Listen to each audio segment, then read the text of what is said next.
በዙሪያችን የምናውቃቸውና የምንወዳቸው ሰዎች ሰብአዊ ማንነታቸው ቀስ በቀስ እየተገፈፈ ወደማይታወቅና አስፈሪ ፍጥረት ቢለወጡስ?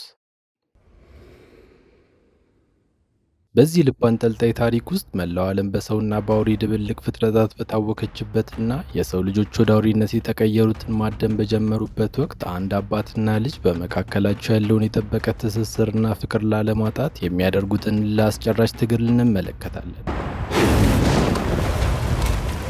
የዛሬው ታሪካችን የሚጀምረውም ሚስጥራዊ የቫይረስ ወረርሽኝ እንደ ሰደድ እሳት የተሰራጨበት ዓለም ላይ ነው።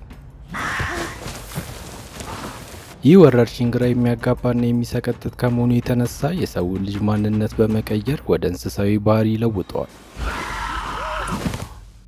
ፍራንኮ የተባለ አባት የጉርምስና ዕድሜ ላይ ከሚገኘው ልጁ ኤሚል ጋር በመሆን በከተማው ጎዳናዎች ላይ በመኪናቸው ሲጓዙ እንመለከታለን። መንገዳቸውም ወደ ሆስፒታል ሲሆን ዓላማቸው ደግሞ በከባድ ሕመም ላይ የምትገኘውን ሚስቱን ላና ለመጠየቅ ነበር።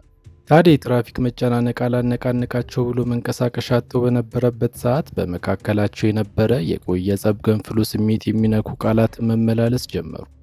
ውጥረቱ ከፍተኛ ደረጃ ላይ ሲደርስ ኤሚል በቁጣ ተሞልቶ መኪናውን ከፍቶ በመውረድ በእግሩ መጓዝ ጀመረ። ኤሚል እግሩ ወደ መራው እየሄደ በነበረበት ሰዓት ታዲያ ከርቀት የቆመች አንዲት አምቡላንስ ላይ ትኩረቱ ተሳበ። ከውስጧም የሰው ልጅ ሊያወጣው የማይችለው የሚያስፈራ ድምፅ እያስተጋባ ነበር። ኤሚል በስጋት ተውጦ ተሸሸገ። ፍራንኮም ልጁን ፍለጋ ተከትሎት መጣ። በድንገት የአምቡላንሱ በሮች ተገንጥለው ሲከፈቱ የንስር ክንፍ ያለው ግዙፍና አስፈሪ ፍጥረት ተወርውሮ ወጣ። ይህ አውሬ በቦታው የነበሩትን የሕክምና ባለሙያዎች ካጠቃ በኋላ ወደ ሰማይ በረረ።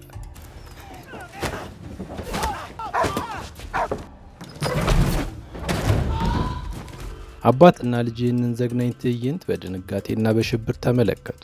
በመጨረሻም ሆስፒታል ሲደርሱ ሙሉ ለሙሉ ከሰውነት ቅርጽ የወጣ ሕፃን ተመለከቱ። ከአፏ ውስጥ ብቅ የሚሉ የእባብ ምላስ የመሰሉ አካላት አሏት። ይህ አሰቃቂ ትዕይንት በዓለም ላይ የተሰራጨው ወረርሽኝ ምን ያህል አስከፊ መሆኑን ያሳየናል። ይህ ቫይረስ ሰዎችን ወደ ግማሽ ሰውና ግማሽ እንስሳነት የሚለውጥ ሲሆን በዚህ ምክንያት በመላው ዓለም ላይ ከፍተኛ ፍርሃት ነግሷል። ከተጠቂዎቹም የፍራንኮ ሚስት ላና አንዷ መሆኗን ቤተሰቡ የከፋ ጭንቀት ውስጥ ዘፍቋቸዋል። እስከ ቅርብ ጊዜ ድረስ ከቤተሰቧ ጋር በቤት ውስጥ ብትቆይም መንግስት ግን ተላላፊ በሽታ ያለባቸውን ሰዎች በሙሉ በመሰብሰብ ፈውስ እንዲገኝላቸው ወደ ተለያዩ የምርምር ማዕከላት እያዛወራቸው ይገኛል። በዚህ ምክንያት ነበር ላናም ለልዩ ክትትል ወደዚህ ሆስፒታል የተወሰደችው። ፍራንኮና ኤሚል ከሐኪሟ ጋር ሲነጋገሩ የላና ሁኔታ መጠነኛ መሻሻል እያሳየ መሆኑንና ለተሻለ ምርምር ወደ ሌላ ከተማ ወደሚገኝ ትልቅ ሆስፒታል እንደምትዛወር ተረዱ። የዛን ቀን ኤሚል እናቱ ያለችበት ሁኔታ ለማየት ሲገባ የተመለከተው ነገር አስደንጋጭ ነበር። ገጽታዋ በከፍተኛ ሁኔታ መቀየር ጀምሯል። ፊቷ በፀጉር ተሞልቶ የእንስሳ መልክ ይዛለች። ፍራንኮ ምንም እንኳን ቢጨነቅም በሚስቱ ተስፋ በማድረግ ወደ ሆስፒታሉ ለመቅረብ ሲል መኖሪያውን ወደዚያው ከተማ ቀየረ። እዚያም አዲስ ስራ በመጀመር ህይወቱን ለማረጋጋት ሲታገል ኤሚልም በአካባቢው በሚገኝ ትምህርት ቤት ውስጥ ተመዘገበ። በአዲሱ ትምህርት ቤት የመጀመሪያ ቀን ላይ ኒና የተባለች ተጫዋችና ንቁ ልጅ የማያባሩ ጥያቄዎችን ታዘንብበት ጀመር። ስለ መኖሪያው፣ ስለ ስሙና በፊቱ ላይ ስላለው ጠባሳ ጭምር ያለ እረፍት ጠይቀው ጀመር። ሌሎች ተማሪዎች በኒና ንግግር ቢስቁባትም እሷ ግን የትኩረት ማጣት ችግር ወይም ADHD እንዳለባትና አንዳንዴ የምትናገረውን መቆጣጠር እንደሚያቅጣት በግልጽ አስረዳች። ኤሚል በልጅቷ ቅንነትና ግልጽነት ተስቦ ፈገግታውን አሳያት። በዚህ አስቸጋሪና በስጋት በተሞላበት ዓለም ውስጥ የእሷ ግልጽነትና የዋህነት ለኤሚል የተለየ የደስታ ስሜት ፈጠረለት። ትምህርት ከተጠናቀቀ በኋላ ኤሚል አባት ወደሚሰራበት ምግብ ቤት ነበር ያመራው። ይሁን እንጂ በዚያች ምሽት ከተማዋን የሚያናውጥና ሰማያውን የሚቀዳ ኃይለኛ አውሎ ንፋስ ተከሰተ። አውሎ ንፋሱ ዛፎችን ከስራቸው እየነቀለና የቤቶችን ጣራ እየበተነ ሌሊቱን ሙሉ ንብረት ሲያወድም አደረ። ንጋት ላይ ከተማዋ የጦር መንደር መስላለች። የተሰባበሩ የዛፍ ቅርንጫፎች፣ የተገላበጡ የቆሻሻ መጣያ ገንዳዎች፣ በንፋስ የተበተኑ የሰው ንብረቶች መንገዱን አጨናንቀውታል። ፍራንኮና ኤሚልም አካባቢያቸውን ለማጽዳት ወደ ውጭ በወጡበት ቅጽበት የፍራንኮ ስልክ አቃጨለ። ወዲያውም ፊቱ ላይ ድንጋጤ ታየ። ያለምንም ማመንታት ኤሚልን አስከትሎ ወደ ተነገረው ቦታ ደረሱ። በአንድ ትልቅ ኩሬ አቅራቢያ የፖሊስ መኪናዎች አካባቢውን ወረውታል። ትዕይንቱ እጅግ አስፈሪ ነበር። በአውሎ ንፋሱ ከፍተኛ የተመታች አምቡላንስ ወንዝ ውስጥ በከፊል ተዘፍቃ ትታያለች። አደጋውን ስትመረምር የቆየችው ጁሊያ የተባለች ፖሊስ ለፍራንኮ ልብ የሚሰብረውን ዜና ረዳችው። በትላንትናው ምሽት በተፈጠረው ከፍተኛ አውሎ ንፋስ ምክንያት ላናና ሌሎች 4 በቫይረሱ የተጠቁ ታካሚዎች መኪናው ሲገለበጥ በነበረው ውጥረትና ግርግር አምልጠው ወደ ጫካ እንደገቡ አስረዳቻቸው። የአሰሳ ቡድኖች አካባቢውን ሲያምሱት ቢውሉም ላና ያለችበት ምንም አይነት ፍንጭ ሊገኝ አልቻለም። ፍራንኮ ይህንን ሲሰማ አለሙ በላዩ ላይ የተደፋች መሰለ። እንደ ነፍሱ የሚወዳት ሚስቱ በዚህ አስፈሪ ህመም ውስጥ ሆና መጥፋቷ ቅስሙን ሰበረው። የዛን ቀን ምሽት ፍራንኮ ሚስቱን ለማግኘት አንድ እቅድ አወጣ። ወደ ቤቷ እንድትመለስ ለመርዳት ብቸኛው መንገድ የቤተሰቧን ጠረን እንደሆነ በማመን የእሱንና ኤሚልን ልብሶች በቤታቸው ዙሪያ ሲሰቅል አመሸ። ኤሚል ምንም እንኳን ተስፋ ወደ መቁረጡ ቢሆንም አባቱን መርዳቱን አላቆመም። ሆኖም በጨለማ ውስጥ ሲንቀሳቀስ ከሩቅ በትኩረት የሚመለከተው አንድ እንግዳ ፍጥረት አጋጠመው። ሰውነቱ በፍርሃት ደንዝዞ ተገተረ። ነገር ግን ማንነቱን በሚገባ ከማየቱ በፊት ያ ሚስጥራዊ ፍጡር በጨለማ ውስጥ ተሰወረበት።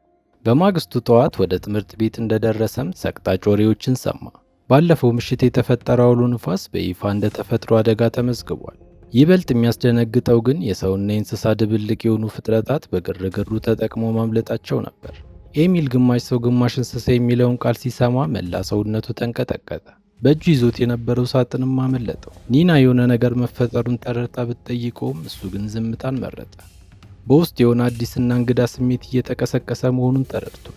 የቀኑን ትምህርት የጀመረው በአካል ብቃት እንቅስቃሴ ሲሆን በዚህ ክፍለ ጊዜ ተማሪዎቹ የገመድ መጓተት ውድድር ያደርጉ ነበር። ኤሚል ገመዱን እንደጨበጠ የፉጨት ድምፅ ተሰማ። በዚያ ቅጽበት ማንም ያልጠበቀው ተአምር ተከሰተ።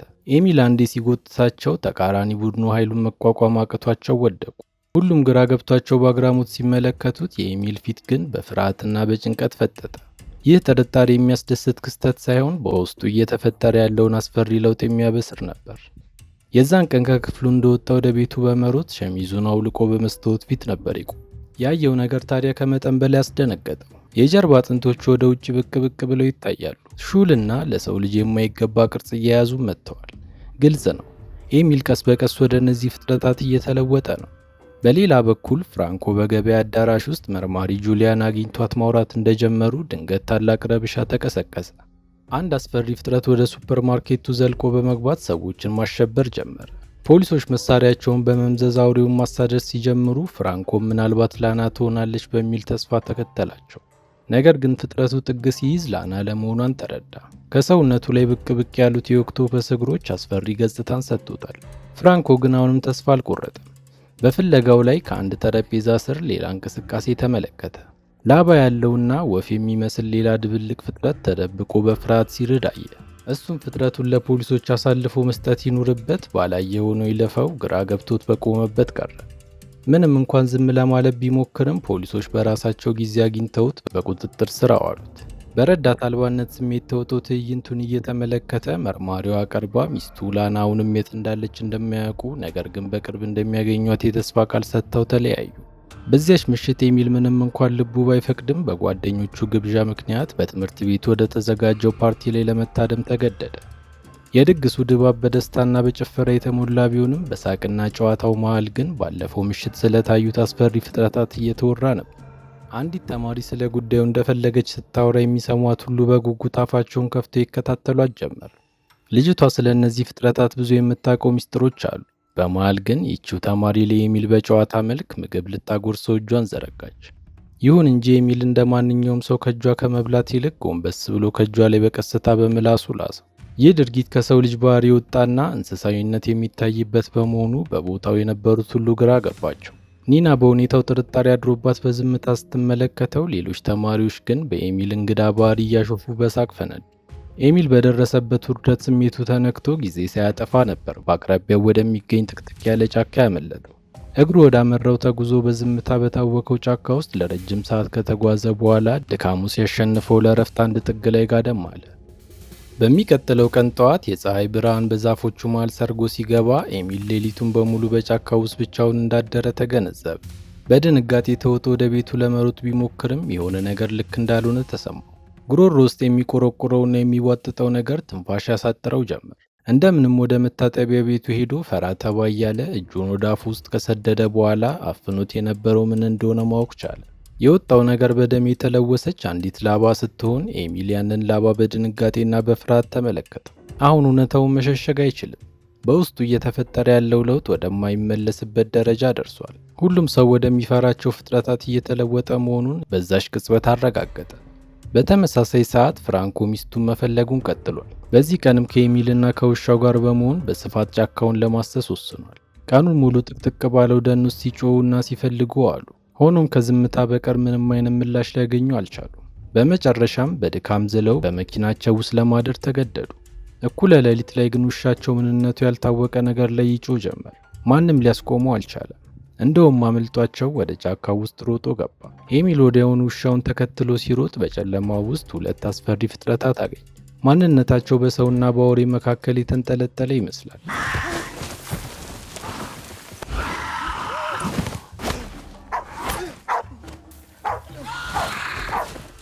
ከነሱ መካከል አንዱ ለኤሚል እንግዳ አልነበረም።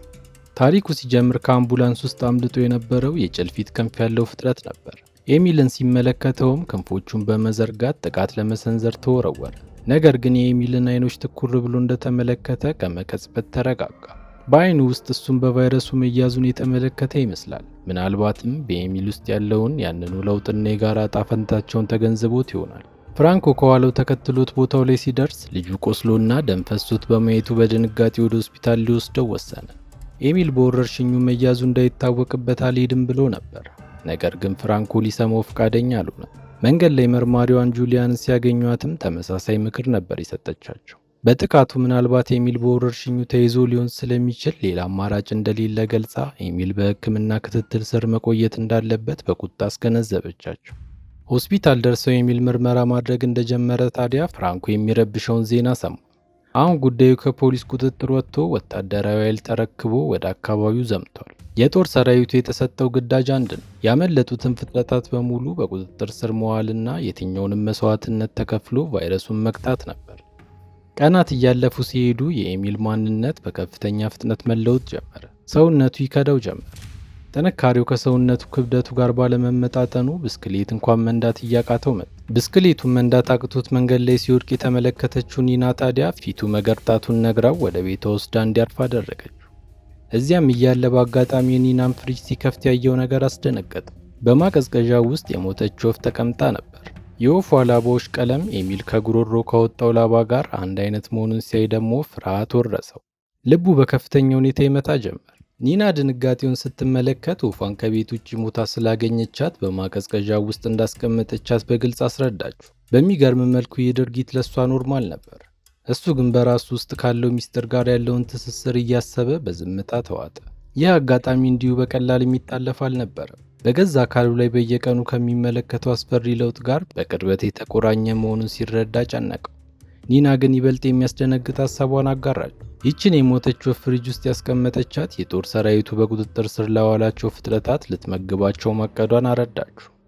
ኤሚልን በታላቅ ድንጋጤና ግራ መጋባት ውስጥ ሆኖ ትኩር ብሎ ተመለከታት። በውስጡ ግን ዓለም በሙሉ ከሚጠላቸውና ከሚሸሻቸው ከነዚያ ፍጥረታት ጋር የማይበጠስ የደም ትስስርና የውስጥ ቁርኝት እየተሰማው መጣ። የዛን ቀን ከኒና መኖሪያ ቤት እንደወጣ በውስጡ የሚብላለውን ስሜት ለማረጋጋት ብቻውን ወደዚህ ኩሬ ነበር ያመራው። በዚያው ቅጽበት ግን ሊቆጣጠረው የማይችለውና ከሰብአዊ ባህሪ የወጣ አዲስ የተፈጥሮ ግፊት ተጫጫረ። ወዲያውኑ ወደ ኩሬው ዘሎ በመግባት የሚርመሰመሱትን አሳዎች በእጁ ማደን ጀመረ። የያዛቸውንም በጥሬው በመብላት ረሃቡን አስታገሰ። የሚገርመው ደግሞ የጥሬው ስጋ ጣዕም ለኤሚል ተፈጥሯዊ እርካታ መስጠቱ ነበር። በመጨረሻ ተጨማሪ አሳዎችን አድኖ በመያዝ ቀደም ሲል ፍጥረቶቹን ወዳገኘው ቦታ ሄደ። እንደ ደረሰም ያንን ግማሽ ሰው ግማሽ ጭልፊት ፍጥረት አገኘው። እንደ ቀድሞው ግን መሸሽን አልመረጠም። ይልቁንም የያዛቸውን አሳዎች ፊት ለፊቱ መሬት ላይ ያስቀመጠለት። በዝግታና በረጋ ድምፅ ስሜ ኤሚል ይባላል በማለት ራሱን አስተዋወቀ። ፍጥረቱም ለየት ባለ ድምፅ ፊክስ በማለት ስሙን ነገረ። ኤሚል በጥንቃቄ ያወራው ጀመር። ፊክስ ወደዚህ ማንነት ከመቀየሩ በፊት ምን አይነት ሰው እንደነበረ ለማወቅ የተወሰኑ ጥያቄዎችን ሰነዘረ። ፊክስ ግን አእምሮ በጭጋግ እንደተሸፈነና ትውስታዎቹ የተበታተኑ መሆናቸውን አስረዳው። የቀድሞ ሰብአዊ ማንነቱን ለማስታወስ በጣም ተቸግሯል። በዚህ ሰዓት ከዛፎቹ መሃል አንዲት ትንሽ ልጅ ብቅ አለች። ይህች እንግዳ ፍጥረት ፊክስን በሄደበት ትከተለው ነበር። ኤሚልም ልጅህ ናት ወይ ብሎ ጠየቀው። እሱ ግን በጭራሽ ዝምድና የለንም ብሎ መለሰለት። የምትሄድበት ስፍራና የምትጠጋው ዘመድ ስለሌላት ብቻ እሱ በሄደበት እንደምትከተለው አስረዳው። ፊክስ ክንፎች ቢኖሩትም መብረር እንደማይችልና ቋሚ መጠለያም እንደሌለው ገብቶታል። ይህንን ችግሩንና እያሳለፈ ያለውን መከራ የተረዳው ኤሚል ታዲያ በኩሬው አቅራቢያ የወደቁ ቅርንጫፎችንና ድንጋዮችን በመሰብሰብ ማረፊያ የሚሆን ቦታ መገንባት ጀመረ። በዚህ ቀላል የሚመስል የደግነት ተግባር ምክንያት ሁለቱ በይበልጥ መግባባት ጀመሩ። ወዳጅነታቸውን በከፍተኛ ደረጃ ጨመረ። በሌላ በኩል ፍራንኮ ሚስቱን መፈለጉን ቀጥሏል። በዚህ ምሽት በሚሰራበት ምግብ ቤት ጀርባ በጨለማው ውስጥ የሚንቀሳቀስ አንድ ጥላ አስተዋለ። ልቡ በከፍተኛ ተስፋ መምታት ጀመረ። ምናልባት ላና ትሆን ብሎ ተጠጋ።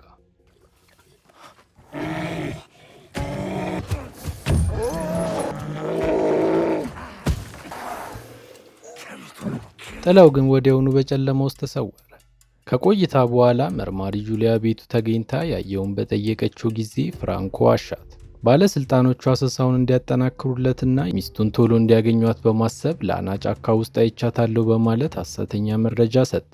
በተመሳሳይ ሰዓት በትምህርት ቤት ውስጥ ተማሪዎች ስለ እነዚህ ፍጥረታት ማውራትና መተቸታቸውን ቀጥለዋል። ወረርሽኙ እዚህ ብቻ ሳይሆን በመላው ዓለም እየተስፋፋ እንደሆነ ይታመናል። ህብረተሰቡን በሁለት ጎራ ተከፍሏል። የሚያወግዟቸውና እንደ አውሬ ሊያጠፏቸው የሚፈልጉ አንደኞቹ ሲሆኑ፣ ሁለተኛው ጎራ ደግሞ የሰው ፍጥረቶች ናቸው፣ የሚድኑበት መንገድ መፈለግ አለበት የሚሉ ናቸው። ኤሚል ግን ማንነቱን ሚስጥር አድርጎ በዝምታ ተሸክሞት እየኖረ ነው። የዛን ቀን ትምህርት ሲያልቅ ፊክስን ፍለጋ ነበር ሄደው። በሰዓቱ ፊክስ መሬቱን ለቆ ለመብረር ያቅሙን ሲታገል አገኘ።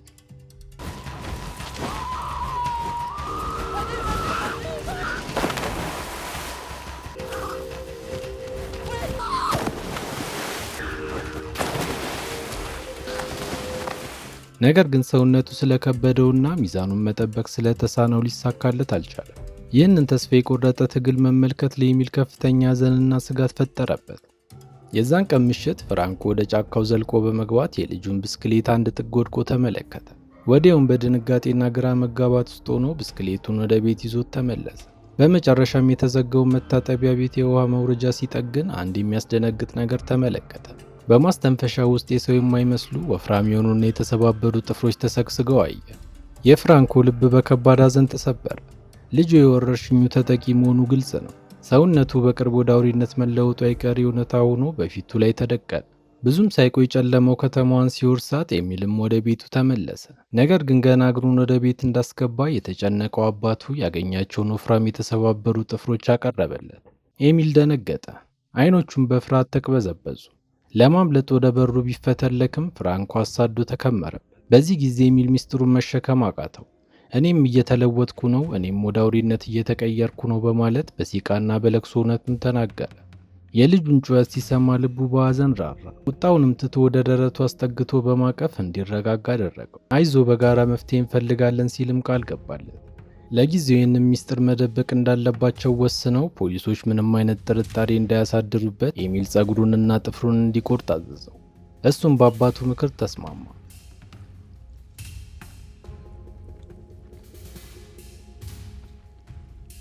ሙሉ ቀን ሰውነቱ ላይ ያለቅጥ ያደጉ ጸጉሮቹን ሲላጭ፣ ጥፍሮቹን ሲቆርጥ ዋለ።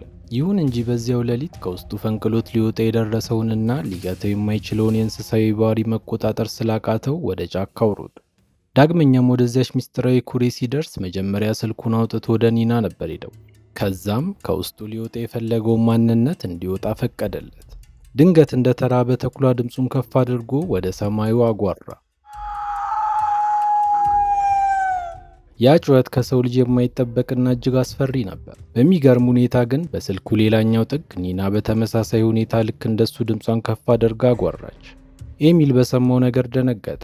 በሷም ላይ ተመሳሳይ ለውጥ እየተካሄደ መሆኑን ተገነዘበ። በማግስቱ ኤሚል ፊክስን ለማግኘት ወደ ኩሬው አመራ። ነገር ግን ያገኘው ፍጥረት የቀድሞ ፊክስ አልነበረም። የመናገር ችሎታው ሙሉ በሙሉ አጥቷል።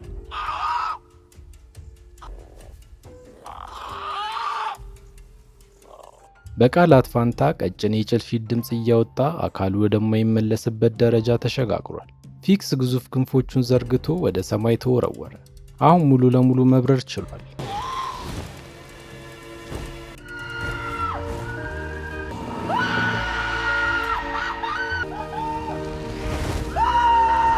ኤሚል ይህንን ትዕይንት ባይኑ ሲመለከት የገዛ ዕጣ ፈንታው ምን ሊሆን እንደሚችል ተረዳ። የዛን ቀን ምሽት ፍራንኮ የልጁ ጥፍሮች ዳግመኛ ተመልሰው መውጣታቸውንና ስለታም መሆናቸውን ተመለከተ። ለልጁ ደህንነት በመስጋትም ጥፍሮቹን እንዲቆርጥ ቢወተውተውም ኤሚል ግን በቁጣ እምቢ አለ። ፍራንኮ በኃይል ሊያስገድደው ሞክሯል። ነገር ግን በኤሚል ውስጥ ተቀብሮ የነበረው አውሬያዊ ማንነት ድንገት ገንፍሎ ወጣ። የአባቱን ክንድ ነከሰው።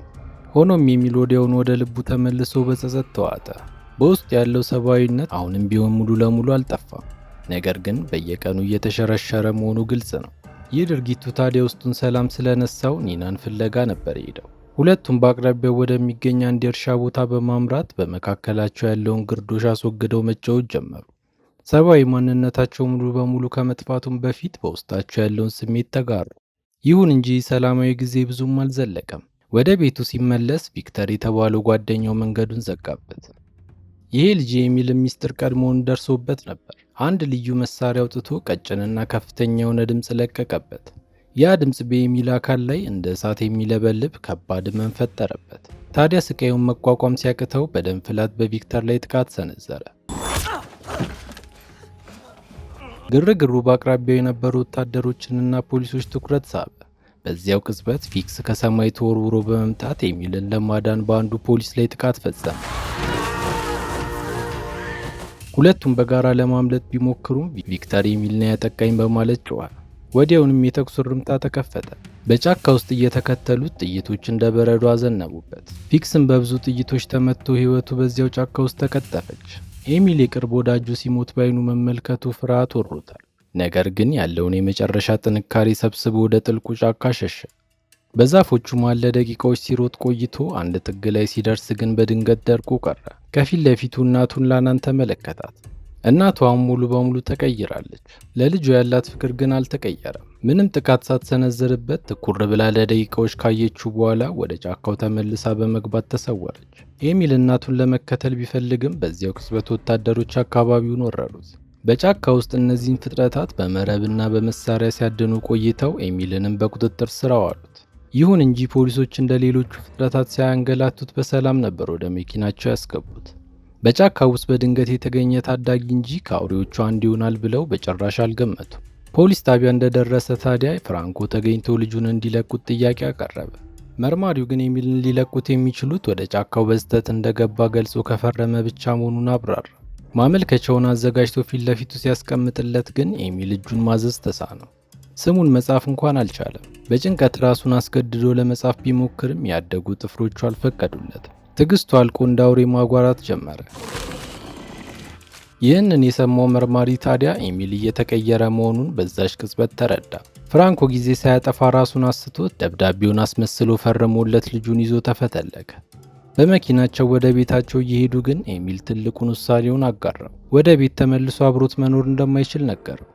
እሱም እንደ እናቱ ማንነቱን ተቀብሎ በጫካ ውስጥ ቀሪ ህይወቱን ለመቀጠል ወስኗል። አሁን መኖር ያለበት ከመሰሎቹ ጋር መሆኑን በእርጋታ አብራራለት።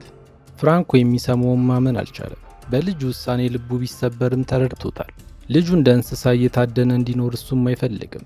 ደስተኛ ባይሆንም በመጨረሻ ጥቅጥቅ ወዳለ ጫካ ይዞት ሄደ። ኤሚል አባቱን ከተሰናበተ በኋላ ወደ ኋላ ሳይዞር በጫካ ውስጥ እግሩ ወደ መራው ሮጠ። ድምፁን ከፍ አድርጎም አጓራ። ለመጀመሪያ ጊዜ ማንነቱን ሙሉ ለሙሉ ተቀብሎ ነፃነቱን አወጀ። አሁን ኤሚል እንስሳም ሰውም አይደለም፣ ነፃነት ነው። እስከ መጨረሻው ስለተከታተላችሁኝ አመሰግናለሁ። ምንም አይነት ሀሳብና አስተያየት ካሉት ኮሜንት ላይ ለማስቀመጥ ወደ ኋላ ይበሉ። ቪዲዮውን ላይክ እና ሰብስክራይብ በማድረግ ያበረታቱን። አመሰግናለሁ።